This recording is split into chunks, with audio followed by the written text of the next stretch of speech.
ఓ అక్షర విపంచి తన మరణం గురించి ముందస్తుగా రాసుకున్న కవిత ఇది. మరణం ఎప్పుడూ చివరి మరణం కాదు. మౌనం చితాభస్మం కానే కాదు. మరణం అంటే మనం భయపడతాం, కానీ నిజానికి మరణం చాలా గొప్పది. ఎంత గొప్పదంటే పుట్టుక కంటే కూడా గొప్పది. అది భస్మ సింహాసనం.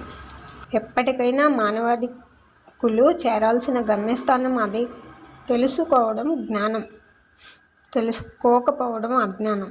మరణాన్ని ముందే తెలుసుకొని తన చివరి ప్రయాణానికి సన్నాహాలు చేసుకోవడం ఆమె దూరదృష్టి.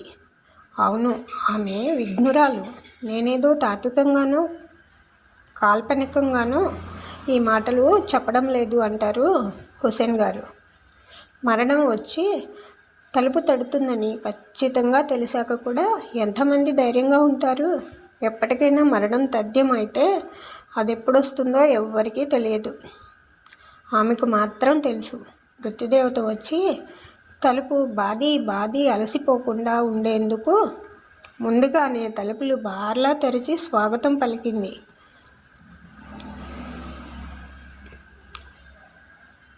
రేపుంటామో లేదో తెలియదు కాబట్టి పనిలో పనిగా తన మరణానికి సంబంధించి ఓ కవితను కూడా రాసుకుంది.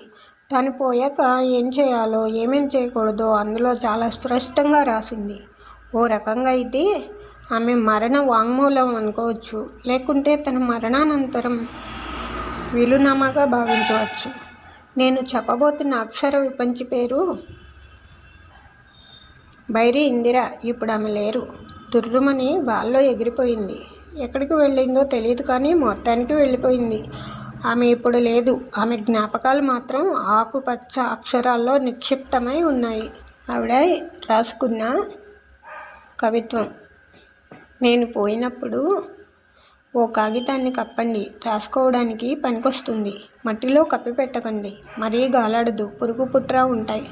పెన్సిలు, రబ్బరు, కర్చీఫ్ బ్యాగులో ఉండేలా చూడండి. సెల్లు మర్చిపోయారు, బోరు కొట్టి చేస్తాను. దండలు గిండలు వేయకండి, నాకు అలర్జీ. పసుపు కట్ర పోసి భయంకరంగా మార్చకండి, పిల్లలు జడుసుకుంటారు. పైగా నన్ను గుర్తుపెట్టాలి కదా. పుణ్యస్త్రీ, పాపపు స్త్రీ అని పేర్లు పెట్టకండి, నాకు చిర్రెత్తుకొస్తుంది. నా సామాన్లన్నీ పడేయకండి, అడిగిన వాళ్ళకి ఇచ్చేయండి. మంగళవారమైనా సరే పాడికు కోడిపిల్లని కట్టి హింసించకండి. ఎప్పుడైనా నా మాట నెగ్గనీయండి.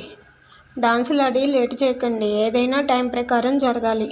కాస్త చూసి తగలబెట్టండి, పక్కన ముక్కలుంటాయేమో. బడికి ఇన్ఫామ్ చేయండి, వాళ్ళు సెలవు ఇచ్చుకుంటారు. దేనికి ఇబ్బంది పడకండి. గొల్లవాళ్ళ కొట్లో ఖాతా ఉంది. పిట్టకు పెట్టేదున్నా లేకున్నా అన్ని రోజులు అందరూ ఇక్కడే ఉండండి. మళ్ళీ మళ్ళీ చస్తానా ఏంటి? పనిలో పని. కాస్టం దగ్గర కవి సమ్మేళనం పెట్టండి, నేను ఉన్నట్లు విన్నట్లు ఉంటుంది